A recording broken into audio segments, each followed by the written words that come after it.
You guys want an anime that really captures the wonders of the night? Well, I got the show for you. But before we get into this video, guys, I'd like to introduce myself. I am Gorlok, and I do anime. I talk anime non-stop, and I give you guys the videos every single week so you can enjoy and also possibly find a new anime you will enjoy as well. Today we're going to be talking about Call of the Night, which starts with our main character, Boy. Now, obviously that's not going to be his real name, but the female that he does meet later in the first episode goes all Kratos on him and calls him Boy throughout the entire episode. I love it, honestly. I think it sounds wonderful. But the story is focused on a middle school character called Ko. Now, Ko is kind of sick of the everyday routine. Even though he has a pretty decent life, he's got friends, he has women that are kind of in love with him, but at the end of the day, it's just the same bullshit, and you know what? Ko doesn't care, and he's got no fucks to give, so he's like this. I'm done with this school stuff, and I'm gonna start enjoying the night. So, one night, Ko sneaks out and tries to see what the nighttime's all about. Now, as soon as he gets out there, he's a little hesitant. He's just snuck out of the house without letting anybody know, so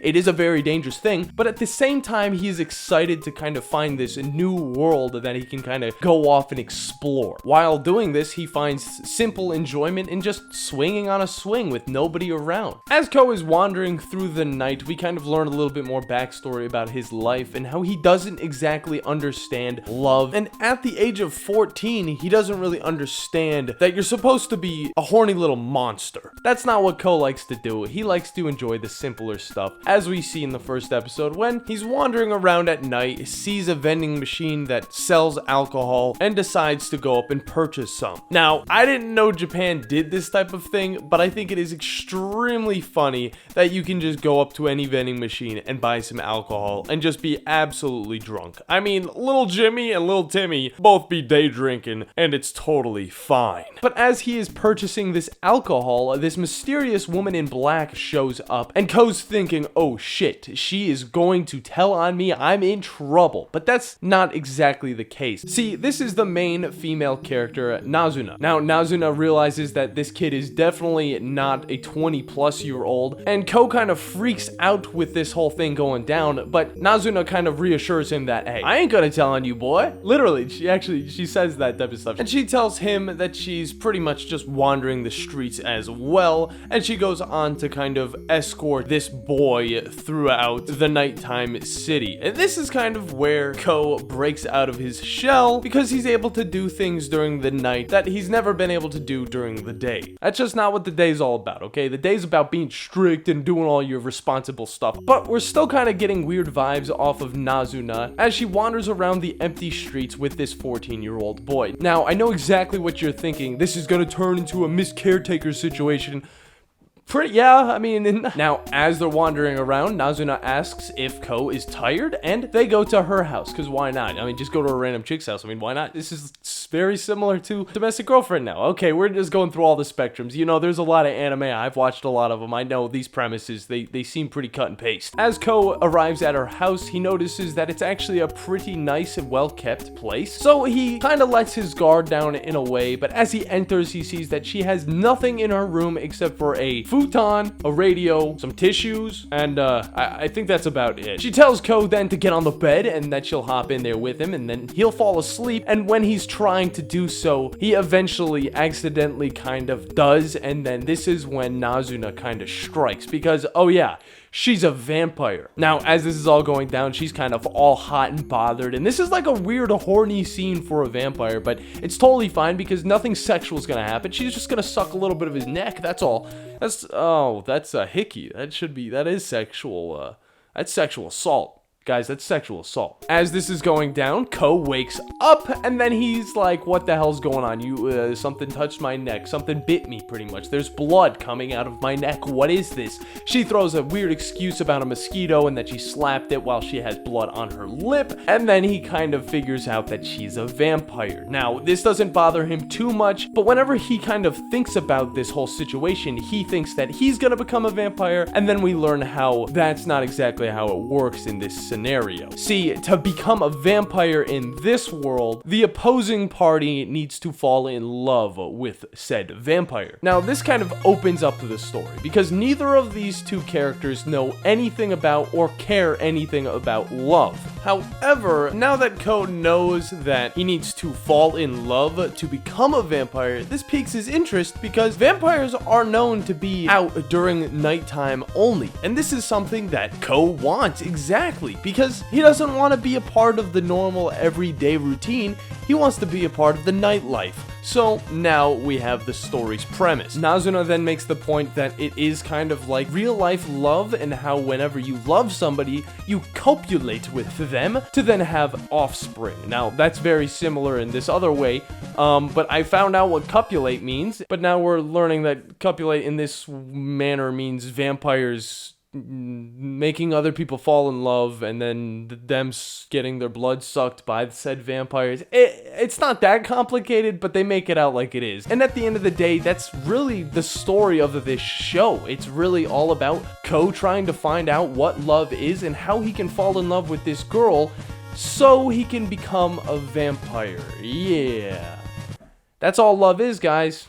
Oh yeah, and also, if he doesn't in the span of a year, then the makeshift organization atop all of the other vampires will have to kill him, and probably Nazuna as well. Yeah, I probably should have put that in there. Nazuna makes it clear to him that she will not fall in love with him, and that she will simply just suck his blood. Blood, guys. Take it easy. Now, again, the premise of this story, it is solid, but at the same time, a little lacking in other places, but that's okay, because the vibes of this show are, oh, so good. Literally, I mean, we're thrown into this show with beautiful colors. We get purple and blue, as well as just really good art and detail as well. Going back to whenever they're arriving at Nazuna's house, we see them going up an elevator, and in the back wall of this elevator, there's a mirror that you see one person on, but you don't see the other. And this is some subtle foreshadowing that I personally loved. Now, you could say that this show is solid with just the two characters, but again, this is an anime. They're gonna throw a bunch of characters that may or may not get enough screen time throughout the show. We're gonna get a childhood friend, and hell, why not another one? And while we're at it, let's just talk about the characters right now. Ko is a very good student. However, his everyday situation has kind of become a burden to him because he doesn't fully understand people's feelings at his age. He's very curious and wants to find something new to spark his interest because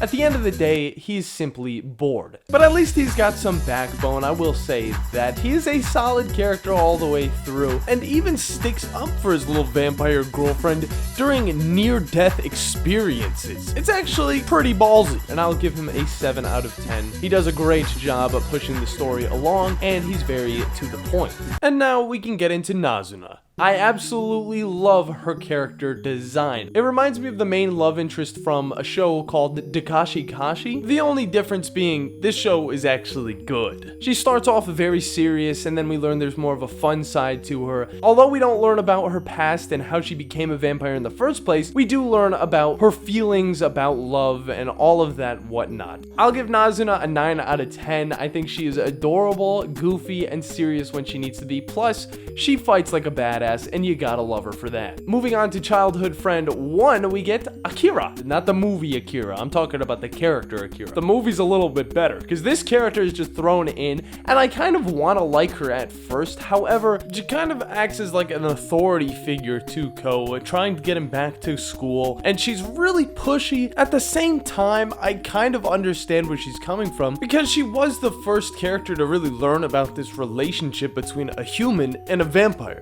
That's a little concerning. And although she gets a little bit more screen time than other characters, she is still just a filler of a character that fills out a few episodes and then she's kind of just at the sidelines for a little bit. I'll give Akira a 5 out of 10. Again, she doesn't bring too much to this story, but she also doesn't take too much away from it. We then meet childhood friend number 2, who is Seki, and this is a boy, yes, and he's a blonde boy at that. Seki is a little bit more of a free spirit type of character, and although he doesn't get as much time, I still like his character a little bit more than Akira. I'm gonna have to give Seki a 4 out of 10. He's just not in the show enough, and when he is, he's doing something a little bit sketchy, a little weird, and then he has the gall Is that the word, or am I just sound like a crow? Either way, he's got the gall to tell Ko that he probably doesn't want to be a vampire, which he doesn't even know about vampires until way deep in the show. We're then introduced to our first other vampire, who is Siri, and Siri has some problems at the end of the day. She's also a blonde girl. Yeah, she's a blonde girl. I'll call her a blonde boy, though, and she has tips like me.